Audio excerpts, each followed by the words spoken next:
ಭಗವದ್ಗೀತೆ ಅಧ್ಯಾಯ 4 ಜ್ಞಾನ ಕರ್ಮ ಸನ್ಯಾಸ ಯೋಗ ದಿವ್ಯ ಜ್ಞಾನ ಶ್ಲೋಕ 24 ಬ್ರಹ್ಮಾರ್ಪಣಂ ಬ್ರಹ್ಮ ಹವಿರ್ಬ್ರಹ್ಮಾಗ್ನೋ ಬ್ರಹ್ಮಣಾಹುತಂ ಬ್ರಹ್ಮೈವ ತೇನ ಗಂತವ್ಯಂ ಬ್ರಹ್ಮ ಕರ್ಮ ಸಮಾಧಿನ.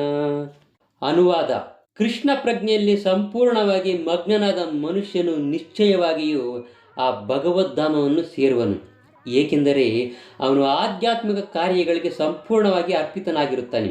ಇಂತಹ ಆಧ್ಯಾತ್ಮಿಕ ಕಾರ್ಯಗಳಲ್ಲಿ ಪೂರ್ಣಾಹುತಿಯು ಪರಾತ್ಪರವಾದದ್ದು ಮತ್ತು ಅರ್ಪಣವೂ ಇದೇ ಆಧ್ಯಾತ್ಮಿಕ ಸ್ವಭಾವದ್ದು.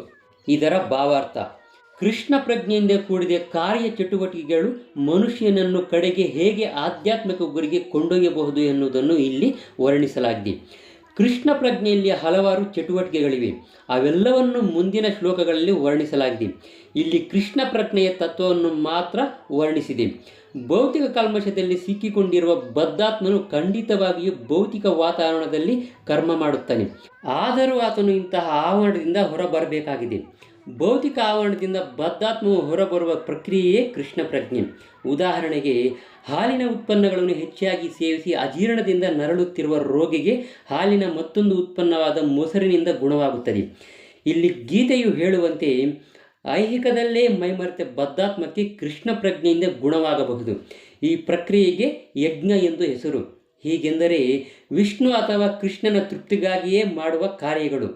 ಐಹಿಕ ಜಗತ್ತಿನ ಚಟುವಟಿಕೆಗಳನ್ನು ಕೃಷ್ಣ ಪ್ರಜ್ಞೆಯಲ್ಲಿ ಅಥವಾ ವಿಷ್ಣುವಿಗಾಗಿ ಮಾತ್ರವೇ ಮಾಡಿದಷ್ಟು ಸಮಾಧಿ ಅಥವಾ ಸಂಪೂರ್ಣ ಲೀನತೆಯಿಂದಾಗಿ ವಾತಾವರಣವು ಆಧ್ಯಾತ್ಮಿಕವಾಗುತ್ತದೆ. ಬ್ರಹ್ಮ ಎನ್ನುವ ಪದಕ್ಕೆ ಆಧ್ಯಾತ್ಮಿಕ ಎಂದು ಅರ್ಥ. ಭಗವಂತನು ಆಧ್ಯಾತ್ಮಿಕನು. ಅವನ ಅಲೌಕಿಕ ಶರೀರದ ಕಿರಣಗಳನ್ನು ಬ್ರಹ್ಮಜ್ಯೋತಿ ಎಂದು ಕರೆಯುತ್ತಾರೆ.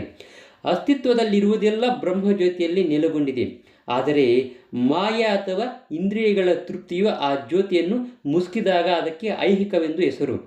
ಕೃಷ್ಣ ಪ್ರಜ್ಞೆಯು ತಕ್ಷಣವೇ ಈ ಮುಸುಕನ್ನು ಕಿತ್ತು ಹಾಕಬಲ್ಲದು. ಹೀಗೆ ಕೃಷ್ಣ ಪ್ರಜ್ಞೆಗಾಗಿಯೇ ಅರ್ಪಿಸಿದ್ದು.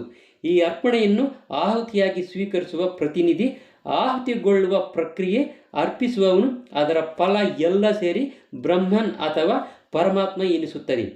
ಪರಮಾತ್ಮನನ್ನು ಮಾಯೆಯ ಮುಸುಕಿದಾಗ ಅದಕ್ಕೆ ಜಡವಸ್ತುವೆಂದು ಹೆಸರು. ಪರಮ ಸತ್ಯಕ್ಕಾಗಿ ಜೊತೆಗೂಡಿಸಿದ ಜಡವಸ್ತುವು ತನ್ನ ಆಧ್ಯಾತ್ಮಿಕ ಗುಣವನ್ನು ಮರಳಿ ಪಡೆಯುತ್ತದೆ. ಮಾಯಾ ಪ್ರಜ್ಞೆಯನ್ನು ಬ್ರಹ್ಮನ್ನಾಗಿ ಪರಿವರ್ತಿಸುವ ಪ್ರಕ್ರಿಯೆಯೇ ಕೃಷ್ಣ ಪ್ರಜ್ಞೆ. ಮನಸ್ಸು ಕೃಷ್ಣ ಪ್ರಜ್ಞೆಯಲ್ಲಿ ಸಂಪೂರ್ಣವಾಗಿ ತಲ್ಲೀನವಾದಾಗ ಅದು ಸಮಾಧಿಯಲ್ಲಿದೆ ಎನ್ನುತ್ತಾರೆ. ಇಂತಹ ದಿವ್ಯ ಪ್ರಜ್ಞೆಯಲ್ಲಿ ಮಾಡಿದ ಯಾವುದೇ ಕಾರ್ಯಕ್ಕೆ ಯಜ್ಞ ಎಂದು ಹೆಸರು. ಆಧ್ಯಾತ್ಮಿಕ ಪ್ರಜ್ಞೆಯ ಈ ಸ್ಥಿತಿಯಲ್ಲಿ ಅರ್ಪಿಸಿದವನು ಅರ್ಪಣೆ, ಆಹುತಿ ತೆಗೆದುಕೊಳ್ಳುವುದು, ಕರ್ತೃ ಅಥವಾ ಯಜಮಾನ, ಯಜ್ಞದ ಪರಮಫಲ ಎಲ್ಲವೂ ಪರಾತ್ಪರ ಪರಬ್ರಹ್ಮನಲ್ಲಿ ಒಂದಾಗುತ್ತದೆ. ಇದು ಕೃಷ್ಣ ಪ್ರಜ್ಞೆಯ ರೀತಿ.